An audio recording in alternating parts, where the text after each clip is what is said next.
I shot my stalker tonight. For the past 6 months, I have been relentlessly stalked and had threats against my life made from someone I dated for a month. It started with phone calls upwards of 45, 50 a day, 50-page text messages, and him showing up outside of my house at 5 a.m. When I wouldn't not comply or feed the negative attention, I began to receive threats, claims that he would murder me and get away with it. All he would have to do is flee the country, telling me he shouldn't have to force me to be his friend or give him another chance or else. Every time I blocked his number from contacting me, he would then call me from different ones, try and pretend to be other people or have his friends or sometimes even random strangers he'd ask on the street. I once scared an unsuspecting guy half to death after informing him that the person who had just told him to call me was actually stalking me, and I sent him proof. He ended up calling the police on him. He fled, of course. After about 2 months of that, I was evicted from my apartment building due to my neighbors no longer feeling safe because of his looming presence. I then applied for and was granted a TPO. A few days afterwards, I received a picture message of the note the sheriff civil had left on the door of my stalkers.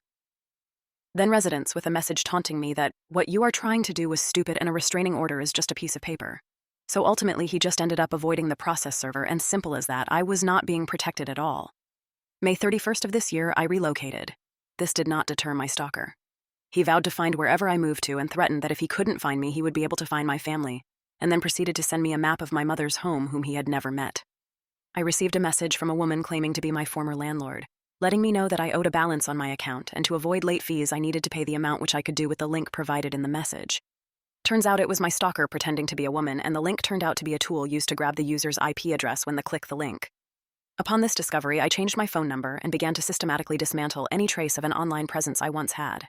This action only seemed to anger him, and before deleting the profiles outright, I would attempt to block him from contacting me.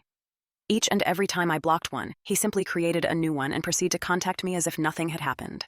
12 different Reddit accounts, 9 different Tumblrs, 10 different Instagrams, 3 Meetup accounts, 4 Facebooks, with which he changed his location to that of my hometown and proceeded to add nearly everyone from my graduating class in high school, and even 3 Duolingo accounts and MySpace. Yes, MySpace. Follow for part 2.